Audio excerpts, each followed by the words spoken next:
के गर्ने मागर जस्तो के गर्ने हो र के गर्ने भने खास तैँले किन सँगै आएको मसँग के को सकिने हो तँसँग दिनभरि कहाँ छु हिँड्ने डुल्ने अनि तँसँग सकिने म कति दिनमा ल्यायो र आफै हिँड्नु नपाए के का आफै हिँड्न नपाई दुनियाँ केटासँग त हिँड्न पर्ने त पढ्न गएको कि केटासँग घुम्न गएको के ठाउँ हुन गएको कसले भन्यो मैले धेरै सिङसिङ गर्ने होइन धेरै सिङसिङ गर्ने होइन मलाई रिस उठाउने होइन दुनियाँ गाउँ गाउँ गएर केटापटुले चाहिँ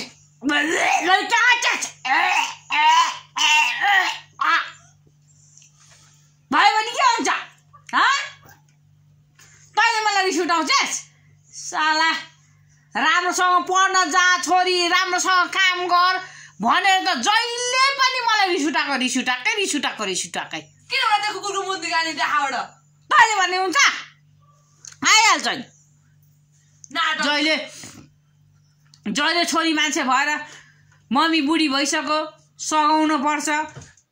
रोगी छ भन्नु त कहाँ छ रोगी भए मान्छे कराउँछ रोगी भए मान्छे कराउनुहुन्छ रोगी भए मान्छे कराउनुहुन्न भने के छ तैँले राम्रोसँग काम गर्नु पर्यो नि म बिरामी मान्छे म आफै पकाऊ म आफै खुवाऊ भएन भने यत्रो बुढी बिहा गर्ने बेला भइसक्यो नाति जन्मिने बेला भइसक्यो अझै लुगा धोइदेऊ जम्मै गर्नुपर्ने मैले नै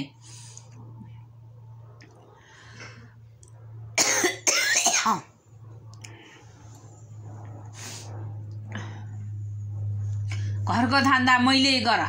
बाहिरको धन्दा मैले गर जे पनि मैले गर्नुपर्ने तैँले गर्छस् कहिले बारीको काम कहिले गर्छस् तैँले छैन तेरो हाम्रो चाहिँ के भाँचिन्छ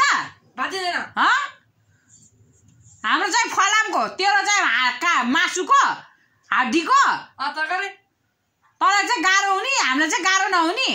भइहाल्छ त नि हाम्रो गाह्रो सुखा पाउला भनेर छोराछोरी पा अहिले आएर दुःखमा त द्याछ राम्रोसँग पढ छोरी राम्रोसँग गर छोरी भने त एउटा नमान्ने के छोरा नभएर पिर भयो मलाई त्यसै लाग्छ मलाई पनि अनि अर्को पाउनु पर्ने बरु यसलाई कुरेर बस्दाखेरि आज पिर भयो मलाई जाँठा खुरुको राम्रोसँग पढेर आउला उ गर्ला अन्त दुनियाँसँग कोसँग कहाँ घुम्न गएर आएछ है राम्रोसँग पढ्नुपर्छ भने थाहा छ नि तँलाई मैले त्यतिकै खर्च खाइ नखाइ भइ नभई गरेको खर्च त्यसै हो अर्काको काम गरेर हुन्छ कि बारीको काम गरेर हुन्छ कि सागसब्जी बेचेर हुन्छ कि के गरेर हुन्छ पढायो त चाहिँ ठुला बडाको छोराछोरी जस्तो गरेर हिँड्ने ठुला बडाको छोराछोरी जस्तो गरेर हिँड्ने डुल्ने ठुला बडाहरूको मान्छेहरूको जस्तो जस्तो गरेर हिँड्छ त्यस्तै दाँजो गरेर हिँड्छ हुन्छ हामी गरुबको छोराछोरी हैसियत अनुसार हिँड्नु पर्दैन जे मनला त्यही गरेको छ त्यस्तो मन छ भने जा कहाँ जाने जा जोसँग जान मन लाग्छ जा कोलाई ल्याउनु पर्छ ले कुन केटाहरू बटुलियोस् बटुल दुनियाँ गनाएर हिँड्ने होइन नि फेरि भयो त काको के का भयो नि म गएँ तैँले भयो भनेर हुन्छ त्यो मर्दिन्छु त्यो खुट्टा भाँट दिन्छु त्यहाँ यहाँ आइजा कुरुको यहाँ आइजा मसँग कुरा गर त कहाँ गएको खुरुको भन मलाई त कहाँ गएको छिटो आइजा भनेको सुनेनस् तर खुट्टा सुट्टा भाँट दिन्छु मैले फेरि पक मासला छिमेकभरि बेजत गरेर तैँले मलाई तनाव दिने जहिले तनाव दिएछ छिमेकीहरू त्यस्तै छन् कहिले के गर्ला र अनि त्यहाँ त कुरा काटौँला कहिले के गर्ला र उस गरौँला भन्ने चाहिँ छिङ्ग परेर झरा गर्न आउँछन् यो भने खालि न्यु मात्र खोजेर हिँडेकी छ दुनियाँलाई 70 हँसाउँछे भनेको एउटा केही तिर्दिने कस्ता छिमेकी छन् कस्ता मान्छेहरू छन् राम्रोसँग पढेर आइज छोरी राम्रोसँग गरेर आइज छोरी भने त कहिले नसुन्ने तँलाई छोरी मान्छे भएको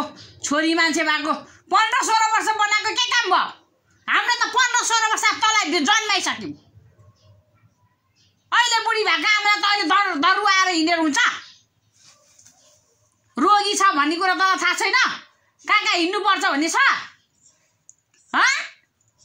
छिटो आइज छिटो छिटो छिटो छिटो यहाँ आइज मसँग कुरा गर्न आइज यहाँ तँसँग म त्यत्तिकै मुस गर्छु भन् थाहा